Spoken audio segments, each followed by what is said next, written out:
Assalamualaikum warahmatullahi wabarakatuh. Perkenalkan, nama saya Safira Fitri Aulia dari kelas 10 TKJC absen 27.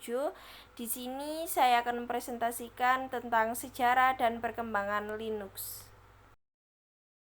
Yang pertama adalah sejarah Linux. Sistem operasi ini dibangun berdasarkan kernel atau inti sistem operasi Linux yang pertama kali dirilis pada tahun 1991 oleh Linus Torvalds. Pada awalnya, Linux hanya dikembangkan sebagai hobi dan tidak dimaksudkan untuk digunakan secara luas. Namun, seiring dengan perkembangan internet, komunitas pengembang Linux semakin berkembang dan Linux menjadi semakin populer. Pada tahun 1993, Slackware menjadi distribusi Linux yang pertama kali dirilis secara komersial. Setelah itu muncul beberapa distribusi Linux lainnya seperti Debian, Red Hat, SUSE, dan Ubuntu. Linux telah menjadi sistem operasi yang sangat populer di kalangan pengembang perangkat lunak dan pengguna server juga pengguna akhir, terutama di lingkungan bisnis dan organisasi pemerintah. Karena kemampuannya untuk disesuaikan dan dimodifikasi sesuai dengan kebutuhan pengguna. Seiring dengan perkembangan teknologi, Linux juga telah berkembang untuk mendukung perangkat mobile seperti smartphone dan tablet. Salah satu distribusi Linux yang populer untuk perangkat mobile adalah Android, yang digunakan pada sebagian besar smartphone di seluruh dunia. Selanjutnya adalah perkembangan Linux. Pada awal pengembangan, Linux dimulai sebagai proyek pribadi oleh Linus Torvalds pada tahun 1991. Pada awalnya ini hanya sebuah kernel yang digunakan dalam kombinasi dengan perangkat lunak bebas dan sumber terbuka lainnya untuk membentuk sistem operasi lengkap. Selama periode ini, Linux ditemukan oleh komunitas pengembang kecil dan menjadi dasar bagi distribusi awal seperti Slackware dan Debian.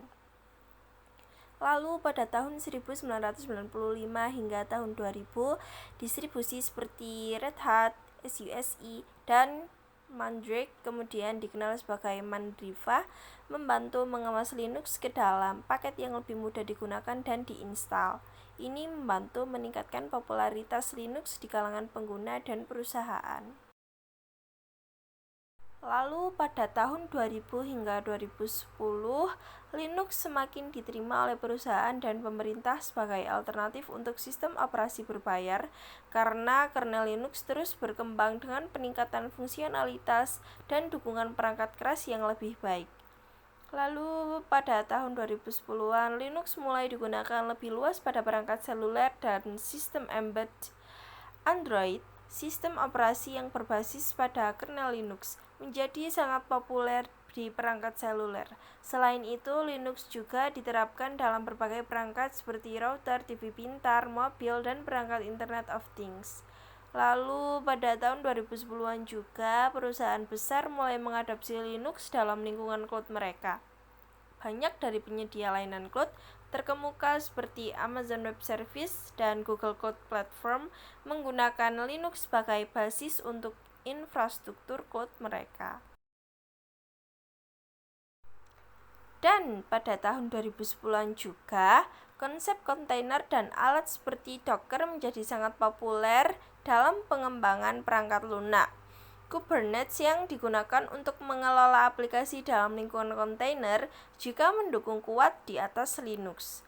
Lalu pada tahun 2020-an, fitur seperti sistem pembaruan otomatis dan mekanisme keamanan seperti Secure Boot semakin terintegrasi dalam distribusi Linux.